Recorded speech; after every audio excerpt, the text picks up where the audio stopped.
14 আগষ্ট আমাৰ girls college কোকৰাঝাৰৰ 33rd foundation day আমি দিনজোৰা কাৰ্যসূচীৰে পালন কৰিছোঁ। 1990 চনৰ 14 আগষ্টৰ তাৰিখে কোকৰাঝাৰৰ সেই সময়ৰ গণ্যমান্য ব্যক্তিসকলৰ আশাসুদীয়া প্ৰচেষ্টাত নাৰী শিক্ষাৰ প্ৰতি সচেতন সংবেদনশীল ব্যক্তিসকলৰ যত্নত এই কলেজৰ আৰম্ভণি ঘটিছিল। চাওঁতে চাওঁতে মহাবিদ্যালয়খনে 33টা বছৰ পাৰ কৰিলে।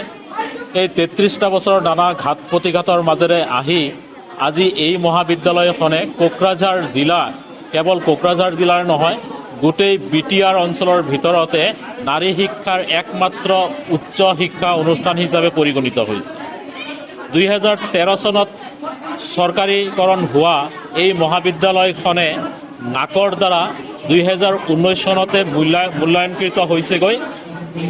বৰ্তমান মহাবিদ্যালয়খনত প্ৰায় 1400ৰ অধিক ছাত্ৰী আছেহি।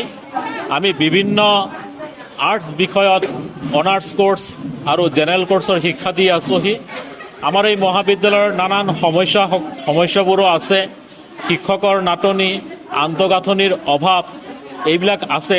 তথাপি তাৰ মাজতে আমি আমাৰ শিক্ষকবৃন্দৰ জৰিয়তে, আমাৰ সীমিত কৰ্মচাৰীৰ জৰিয়তে আমি ছাত্ৰীসকলৰ বাবে গুণগত শিক্ষা দিয়াৰ চেষ্টা কৰিছোঁ। আৰু সুখৰ কথা যে যোৱা কেইবাবছৰ ধৰি আমাৰ শিক্ষক কৰ্মচাৰীসকলৰ প্ৰচেষ্টাত আমি গুণগত শিক্ষাৰ ক্ষেত্ৰতো এটা স্থান কোকৰাঝাৰৰ ভিতৰত নিশ্চিত কৰিবলৈ সক্ষম হৈছোঁ। গতিকে এইখিনি আমাৰ ডাঙৰ প্ৰাপ্তি। আমি আশা ৰাখোঁ যে আমাৰ এই মহাবিদ্যালয়খনৰ প্ৰতি আমাৰ BTC যি চৰকাৰ আছে সেই চৰকাৰ নিশ্চয় মনোযোগ দিব। ইতিমধ্যে তেওঁলোকে আমাক বহুতখিনি সহায় কৰিছে। এই বছৰ BTCৰ মাননীয় চিফ মহোদয়ে আমাৰ মহাবিদ্যালয়ত ডিজিটেল লাইব্ৰেৰী প্ৰদান কৰিছে। সেইখিনি কাৰ্যক্ষম হৈ পৰিছে। আমাৰ হোষ্টেলো দিব বুলি কৈছে।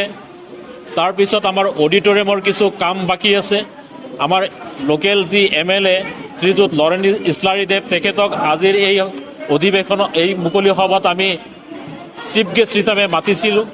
তেখেতেও আমাক প্ৰতিশ্ৰুতি দিছে যে তেওঁ মহাবিদ্যালয়ৰ কাৰণে যিখিনি পাৰে তেওঁ সাহায্য আগবঢ়াব। আৰু আজি এককালীনভাৱে 10 লাখ টকা অনুদান এটা দিয়াৰ কথাও ঘোষণা কৰিছে। তো আমি আশা কৰিছোঁ যে আমাৰ BTC চৰকাৰৰ সহযোগত, তাৰ লগে লগে আমাৰ জনসাধাৰণসকলৰ প্ৰচেষ্টাত আমাৰ এই মহাবিদ্যালয়খনে নাৰী সবলীকৰণৰ